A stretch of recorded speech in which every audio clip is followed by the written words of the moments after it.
Hello everyone, welcome to maths astrology. आज के इस वीडियो में हम डिस्कस करेंगे राहु केतु के 2025 में ट्रांजिट के बारे में। लास्ट 18 मई को राहु कुंभ राशि में यानी एक्वेरियस में और केतु लियो में यानी सिंह राशि में ट्रांजिट कर चुका है। तो इस ट्रांजिट की वजह से हमें डिफरेंट लग्न यानी असेंडेंट्स के लिए जो भी रिजल्ट मिलने वाला है उसको हम आज इस वीडियो में डिस्कस करेंगे। तो चलिए स्टार्ट करते हैं। टॉरस असेंडेंट यानी वृषभ लग्न। टॉरस असेंडेंट के लिए राहु 10th हाउस में यानी दशम भाव में और केतु 4th हाउस में यानी चतुर्थ भाव में ट्रांजिट कर रहा है। इस ट्रांजिट के दौरान आपको अपने प्रोफेशनल लाइफ में काफ़ी ज़्यादा ओवरबर्डन फील होगा, टाइम कंस्ट्रेंट्स रहेंगे, डोमेस्टिक मैटर्स भी काफ़ी ज़्यादा हेक्टिक बन जाएंगे और आपको टाइम अपने डोमेस्टिक मैटर्स में कम मिलेगा। ये टाइम आपके लिए पब्लिक में जाके काम करने का टाइम हो सकता है। इस टाइम पीरियड के लिए आपको अपनी जो शेड्यूल है उसको प्रॉपरली प्लान करना चाहिए ताकि ये जो ओवरबर्डननेस है या हेक्टिक टाइम आने वाला है उसमें आप अपने डेडलाइंस को ठीक ठाक कंप्लीट कर पाए और बहुत ज़्यादा एंग्शियस ना हो जाए।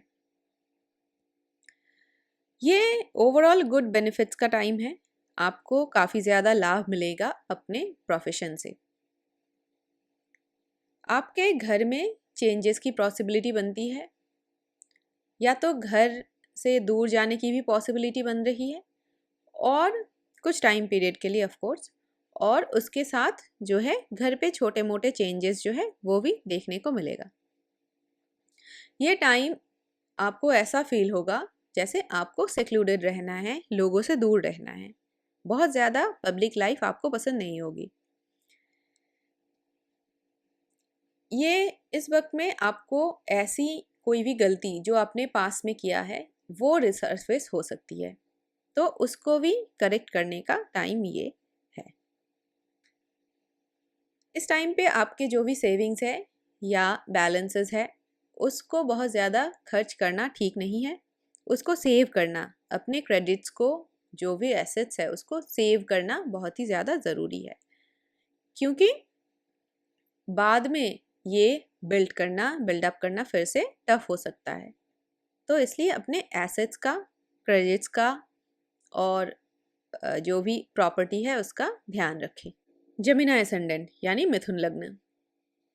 मिथुन लग्न के लिए राहु 9th हाउस यानी नवम भाव में और केतु 3rd हाउस यानी तृतीय भाव में ट्रांजिट कर रहा है। 9th हाउस धर्म यानी रिलीजियन का है, स्पिरिचुअलिटी का है, आपकी हायर नॉलेज के लिए भी ये घर देखी जाती है। तो ये राहु की ट्रांजिट जो है आपको काफ़ी ज़्यादा लर्निंग की अपॉर्चुनिटीज़ देने वाली है। हायर नॉलेज, एंशियंट टेक्स्ट की नॉलेज ये इस टाइम पे आपको अट्रैक्ट करने वाली है। रिलीजियस चीज़ों में भी पार्टिसिपेशन आपके लिए अच्छा रहेगा। कोई भी ट्रांजिट जब हो रही है वो आपको कुछ देना चाहता है, तो वो जो भी देना चाह रहा है या करवाना चाह रहा है वो काम उस ट्रांजिट के दौरान करना ही सबसे अच्छी बात मानी जाती है। तो इसलिए जब आपको हायर लर्निंग की अपॉर्चुनिटी मिले राहु के 9th हाउस में ट्रांजिट के दौरान, तो उसको यूटिलाइज करना ही अच्छी बात होगी। केतु जब 3rd हाउस में ट्रांजिट करेगा तो ये आपको अपने सिबलिंग्स के साथ यानी ब्रदर्स सिस्टर्स के साथ स्ट्रॉन्ग साइकिक बॉन्ड्स के फॉर्मेशन में हेल्प करेगा। आपको अपनी जो ड्यूटीज़ है अपने सिबलिंग्स के लिए, यंगर सिबलिंग्स के लिए, ब्रदर्स और सिस्टर्स के लिए वो फुलफिल करना है। नेबर्स के साथ ये टाइम थोड़ा सा प्रॉब्लमेटिक हो सकता है। जो लोग भी क्रिएटिव फील्ड में इन्वॉल्व है, राइटिंग, पब्लिशिंग, ऐसी फील्ड्स में जिनका इन्वॉल्वमेंट है, उनके लिए ये टाइम पीरियड ट्रांजिट बहुत अच्छा रहेगा। आपको long journeys, long distance travelling का भी जो है योग बन रहा है आपकी कुंडली में इस ट्रांजिट के दौरान। लेकिन ये जो लॉन्ग डिस्टेंस ट्रैवलिंग होगी ये काफ़ी टायरसम हो सकती है और अनप्लीजेंट भी हो सकती है कभी कभी, तो अपना पेशेंस रखें। ये टाइम आपको बहुत ज़्यादा सीरियस माइंडेड बना सकता है। इस टाइम पे आपको कोई भी डिसीजन लेना है तो बहुत ही जजमेंट के साथ ले और उसकी प्रैक्टिकलिटी को जज करें और एक वेटेड डिसीजन फाइनली लेना ज़रूरी है। सडन डिसीजन लेना बहुत ज़्यादा सही नहीं होगा। कैंसर असेंडेंट यानी कर्कट लग्न। कैंसर असेंडेंट के लिए राहु 8th हाउस में यानी अष्टम भाव में और केतु 2nd हाउस यानी द्वितीय भाव में ट्रांजिट कर रहा है। इस ट्रांजिट के दौरान 8th हाउस रिलेटेड अफेयर्स जो है वो सामने आने की पॉसिबिलिटी बनती है। कोई भी सीक्रेट्स है जो छुपा हुआ है बहुत दिनों से, बहुत सालों से, वो सामने आने की पॉसिबिलिटी भी बन रही है। ये टाइम जो है आपको लिगेसीज दिलवाने का टाइम है, यानी कोई इनहेरिटेंस में प्रॉपर्टी और पैसा, ये सारी चीज़ें जो है आपको मिल सकती है। इस टाइम पीरियड में जो है आपको काफ़ी ज़्यादा इमोशनली हैवीनेस फील होगा। कोई अगर पास्ट एक्सपीरियंस है इमोशंस को लेके या इमोशनली ट्रबल्ड इंसिडेंट्स है आपके साथ, वो भी रीसर्फेस होने की या उससे एसोसिएटेड चीज़ें सामने आने की पॉसिबिलिटी भी बनती है। इसलिए मेडिटेशन और मंत्र जाप के थ्रू इस टाइम पीरियड पे अपने इमोशंस को कंट्रोल में रखना और अपने मेंटल हेल्थ को टेक केयर करना बहुत ज़रूरी है। फाइनेंसेस के लिए ये बहुत ज़्यादा अच्छा ट्रांजिट नहीं है। कोई भी पोजीशन है आपका, फाइनेंसेस है, सेविंग्स है, उसके लिए भी ये बहुत अच्छा ट्रांजिट नहीं है। ये ट्रांजिट जो है आपको अपने वर्क प्लेस पे, अपने प्रोफेशनल लाइफ में डिससेटिस्फैक्शन दे सकता है, लेकिन इसको बहुत ही ज़्यादा पेशेंस के साथ हैंडल करने की ज़रूरत है। कोई सडन डिसीजन नहीं लेना है। नॉर्मली केतु 2nd हाउस में एक डिससेटिस्फैक्शन देता है अपने प्रोफेशनल या वर्किंग एनवायरनमेंट में, तो इसलिए इस टाइम को थोड़ा सा पेशेंस के साथ डील करना बहुत ही ज़्यादा ज़रूरी है। फाइनेंशियल हेल्प आपको दूसरों से मिल सकता है। ओवरऑल ये ट्रांजिट मॉडरेट रहेगा आपके लिए। लियो असेंडेंट यानी सिंह लग्न। लियो असेंडेंट के लिए राहु 7th हाउस यानी सप्तम भाव में और केतु लग्न में ट्रांजिट कर रहा है। ये टाइम जो है आपके लिए ग्रुप में काम करने के लिए, पार्टनरशिप में काम करने के लिए अच्छा है। नए पार्टनरशिप फॉर्मेशन की भी योग बन रही है। ओवरऑल पब्लिक लाइफ में आपको सक्सेस मिलेगा और पार्टनरशिप में कोई काम करेंगे तो भी अच्छा रहेगा। दूसरों से हेल्प मिलने की पॉसिबिलिटी बहुत ज़्यादा है। मैरिज की भी पॉसिबिलिटी बनती है अगर आपके नेटल चार्ट में महादशा अंतर्दशा के अकॉर्डिंग ये एग्जैक्ट टाइम पीरियड हो रहा है। अगर अफ्लिक्टेड है 7th हाउस नेटल चार्ट में तो अपने स्पाउस के साथ ये टाइम डिफ़िकल्ट रहेगा, नहीं तो ये टाइम अच्छा रहेगा। लॉ और कोर्ट मैटर्स से भी आपको जीत मिल सकती है। अपने ऑपोजिशन से भी आपको जीत मिलने की पॉसिबिलिटी बनती है। आपके ऊपर ड्यूटीज़ और वर्कलोड बढ़ने वाला है, तो इसलिए सिस्टमैटिकली सब कुछ हैंडल करना बहुत ही ज़्यादा ज़रूरी है। ये टाइम आपको काफ़ी ज़्यादा विजडम गेन कराएगी और एक सिस्टमैटिक लाइफ लीड करने के लिए ही ये टाइम आपको पुश करेगी। आपकी जो डेली ड्यूटीज़ इस टाइम पीरियड में है उसको भी रिस्पॉन्सिबिलिटी से हैंडल करना बहुत ज़रूरी है, क्योंकि राहु केतु की ट्रांजिट हमेशा ही कार्मिक ट्रांजिट होता है। कोई भी ड्यूटीज़ आपसे जो छूट गई थी पिछले बर्थ में, तो वो इस ट्रांजिट के दौरान फुलफिल होने की एक बहुत अच्छी पॉसिबिलिटी बनती है। फोकस और बैलेंस, ये दो चीज़ जो है आपको बनाए रखना है इस पूरे टाइम पीरियड में। आपको ऐसा फील हो सकता है कि सेल्फ कॉन्फिडेंस में आपको डाउट आए, लेकिन थोड़े से सेटबैक्स के बाद आपको जो है सक्सेस मिलेगी ज़रूर, तो इसलिए हैव पेशेंस। भर्गो असेंडेंट यानी कन्या लग्न। कन्या लग्न के लिए राहु 6th हाउस यानी छठे भाव में और केतु 12th हाउस यानी 12वें भाव में ट्रांजिट कर रहा है। 6th हाउस आपके प्रारब्ध का हाउस है। ये दूसरों के लिए सर्विस का हाउस है, और डेप्थ, शत्रु और रोग, इन चीज़ों का भी हाउस है। तो इसलिए इस टाइम पीरियड पे दूसरों को सर्व जरूर करें। दूसरों के सर्विस पे जब आप काम करेंगे तो वो विदाउट एनी एक्सपेक्टेशन आपको करना है, और लोगों के बीच डिस्क्रिमिनेट भी नहीं करना है। इस टाइम पीरियड पे आप जैसे सर्विस देंगे लोगों को, आपको रिटर्न में वैसा ही मिलेगा। ये जो टाइम है आपसे डिसिप्लिन मांगेगा। आपकी डेली रूटीन को कंट्रोल करने की बहुत ज़्यादा ज़रूरत है इस टाइम पीरियड में। ये हाउस रोग का भी है, इसलिए कोई भी काम आप कर रहे हैं उस पे खुद को बहुत ज़्यादा ओवरबर्डन, ओवर स्ट्रेन ना करें, और अपने हेल्थ का ध्यान रखें। केतु 12th हाउस में ट्रांजिट हो रहा है, तो ये ट्रांजिट आपको इंक्लाइन करेगा अकेले रहने के लिए। सेक्लूशन यानी अकेले सेक्लूडेड प्लेस पे रहने के लिए ये आपको प्रोवोक करेगा। मेडिटेशन बहुत ही ज़्यादा हेल्पफुल रहेगी इस टाइम पीरियड पे। आपको इस टाइम पीरियड पे अपने सबकॉन्शियस से कनेक्ट होने का अच्छा मौका मिलेगा, तो इसका ज़रूर अप्लाई करें। ये जो टाइम है आपको आपके जो भी शॉर्ट कमिंग्स है उससे आपकी जो है पहचान करवाएगा। तो मेन जो आप इस समय कर सकते हैं वो अपने खुद के जो भी एरर्स है, जो भी शॉर्ट कमिंग्स है, जो चीज़ आपको नहीं पता थी अपने बारे में पहले, वो आप जब जान पाएंगे तो उसको करेक्ट करना, उसको ठीक वे में, सही वे में लेके आना बहुत ही ज़्यादा अच्छा रहेगा। लिब्रा असेंडेंट यानी तुला लग्न।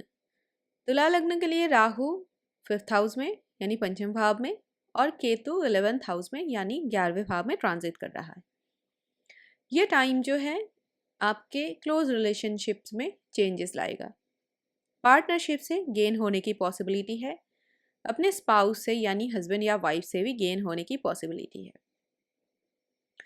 राहु 5th हाउस में जनरली कंफ्यूशन देता है, इल्यूशन देता है, तो मंत्र जप के थ्रू इस टाइम को बताना बहुत ज़रूरी है, क्योंकि बहुत ज़्यादा कन्फ्यूजन और इल्यूशन में गलत डिसीजन लेने की पॉसिबिलिटी बढ़ जाएगी। स्पेक्यूलेशन यानी लॉटरी, ऐसी चीज़ों में प्रोबेबिलिटी इन्वॉल्व है, जैसे जिन चीज़ों में, वहाँ पे जो है आपको गेन मिल सकता है। ये टाइम आपको क्रिएटिव बनाएगा, क्रिएटिव कामों में आपका मन लगेगा, और क्रिएटिविटी से और प्रैक्टिकलिटी से आप जो है बहुत ज़्यादा अचीव कर सकते हैं इस ट्रांजिट के दौरान। क्लोज एसोसिएशन, क्लोज रिलेशनशिप में प्रॉब्लम आ सकती है, जैसे आपके मदर के साथ भी कोई दिक्कत आ सकती है, और जो भी क्लोज रिलेटिव्स हैं उनके साथ भी मिसअंडरस्टैंडिंग होने की पॉसिबिलिटी बढ़ती है। ओवरऑल ये ट्रांजिट जो है बहुत अच्छा ट्रांजिट नहीं है, तो खुद को ग्राउंडेड रखने की कोशिश करें। नेक्स्ट है वृश्चिक लग्न या स्कॉर्पियो असेंडेंट। वृश्चिक लग्न के लिए राहु 10th हाउस में 4th हाउस में ट्रांजिट कर रहा है यानी चतुर्थ भाव में, और केतु 10th हाउस में ट्रांजिट कर रहा है यानी दशम भाव में। इस ट्रांजिट के दौरान आपको अपने घर में चेंजेस दिख सकते हैं। आपके घर में चेंजेस हो सकता है या आपका घर चेंज हो सकता है। आप जहाँ पे इतने दिनों तक रह रहे हैं उस जगह पे भी चेंज आ सकता है। इस टाइम पीरियड में आपको अपने मदर से यानी माँ से गेन मिलने की पॉसिबिलिटी है। उसके साथ आपकी मदर की भी कोई हेल्थ इशू सामने आ सकती है। ये टाइम पीरियड अच्छा है आपके लिए इमूवेबल प्रॉपर्टी या मूवेबल प्रॉपर्टी बनाने के लिए, कोई लैंडेड प्रॉपर्टी भी बाय करने के लिए, लेकिन डॉक्यूमेंट वेरिफिकेशन पे बहुत ज़्यादा ध्यान देने की ज़रूरत है। इस टाइम पीरियड में आपको अपने पेरेंट्स के बीच मिसअंडरस्टैंडिंग फेस करना पड़ सकता है। आपको दूसरे फैमिली मेम्बर्स के साथ भी आपकी मिसअंडरस्टैंडिंग होने की पॉसिबिलिटी बनती है, इसलिए इस टाइम पे अपने ईगो को बहुत ज़्यादा महत्व ना दें, और लोगों के लिए अपने अंदर ग्रजेस ना पालें, तो ही ये टाइम पीरियड जो है आपको रिलीफ देगा, नहीं तो सिचुएशन स्ट्रेसफुल बन जाएगी। अगर आपको अपने करियर में या प्रोफेशनल लाइफ में बहुत ज़्यादा ग्रोथ नहीं दिख रहा है इस टाइम पे, तो थोड़ा सा पेशेंस रखें और वेट करें। ये टाइम क्योंकि केतु 10th हाउस में ट्रांजिट कर रहा है, इसलिए ये पेशेंस रखने का टाइम है और आपने अब तक जो भी प्रोफेशनली अचीव किया है उसको सेव करने के रखने का टाइम है। बहुत ज़्यादा एक्सपेक्टेशन ना रखें जब तक केतु 10th हाउस में पॉजिटिव रहेगा। धनु लग्न यानी सैजिटेरियस असेंडेंट। धनु लग्न के लिए राहु 3rd हाउस में यानी तृतीय भाव में और केतु 9th हाउस में यानी नवम भाव में ट्रांजिट कर रहा है। ये टाइम पीरियड आपके लिए ओवरऑल अच्छा रहेगा। घर पे अच्छा माहौल बना रहेगा। जो आपके फैमिली मेम्बर्स थोड़े से दूर रहते हैं या बाहर रहते हैं उनसे मिलने का मौका मिलेगा। शॉर्ट ट्रैवलिंग का भी ये एक योग बन रहा है। यहाँ पे ट्रैवलिंग टाइम भी आपके लिए अच्छा रहेगा। ये जो है आपके लिए डिसीजन लेने का टाइम है। जो भी डिसीजन आप लेंगे अपने बिजनेस में या प्रोफेशनल लाइफ में, वो आपके लिए लॉन्ग टर्म इम्पैक्ट रखेगा फ्यूचर में। इसलिए कोई भी डिसीजन लेने से पहले उसको बार बार वेरीफाई ज़रूर करें। आपकी जो स्फीयर ऑफ वर्क है, प्रोफेशनल लाइफ है, वो इंक्रीज होने वाली है। वहाँ पे और ज़्यादा लोग जुड़ने वाले हैं नए। ये टाइम जो है बहुत ज़्यादा केयरलेसनेस से अपनी डिसीजन लेने का वक्त नहीं है, इसलिए प्रोफेशनल मैटर में बहुत ही ज़्यादा प्रिकॉशन ले। केतु 9th हाउस में है, इसलिए ये स्पिरिचुअल चीज़ों के लिए बहुत अच्छा टाइम है। स्पिरिचुअल स्टडीज़ के लिए, हायर स्टडीज़ के लिए और शास्त्रस के लिए भी बहुत अच्छा टाइम है। हायर नॉलेज गेन करने के लिए बहुत अच्छा टाइम है। ये जो भी आप स्टडी आप करेंगे अभी शास्त्रस का या स्पिरिचुअल चीज़ों का, वो उसका इम्पैक्ट आपके लाइफ में लॉन्ग टर्म रहेगा। ये टाइम जो है लॉन्ग रेंज ऑब्जेक्टिव्स के लिए है। जैसे आप बहुत दूर का, बहुत आगे, काफ़ी लंबे समय के लिए आप उसका जो है प्लानिंग करें, ना कि कोई ऐसा प्लानिंग करें जो अभी स्टार्ट हो और उसका रिजल्ट अब अभी आपको मिल जाए। ऐसा नहीं होने वाला है। इसलिए लॉन्ग रेंज जो भी ऑब्जेक्टिव्स है उस पर फोकस करें। ये टाइम जो है आपको अपने पास्ट एक्सपीरियंस को याद करना है और उसी से अपनी जो डिसीजन है वो लेना है।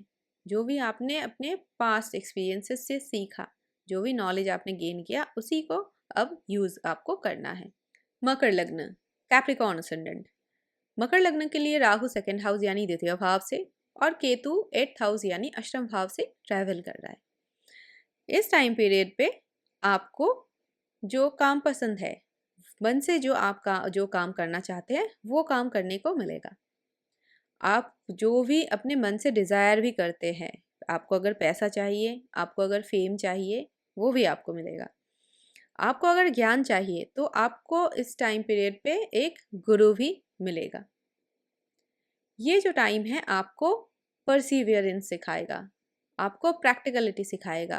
प्रैक्टिकली कैसे काम किया जाता है, बहुत ज़्यादा एक्सपेक्टेशन ना रख के कैसे कोई भी काम किया जाता है, बहुत सक्सेसफुली इसको कैसे कंप्लीट किया जाता है, वो आपको सीखने को मिलेगा इस ट्रांजिट के दौरान। आपको जो है फाइनेंशियल स्टेबिलिटी ढूंढनी चाहिए इस टाइम पीरियड पे और दूसरों के पैसे पे बहुत ज़्यादा डिपेंड नहीं करना चाहिए। आपको ऐसा प्लान देखना चाहिए जिससे आप अपना एक फाइनेंशियल स्टेबिलिटी बना पाए।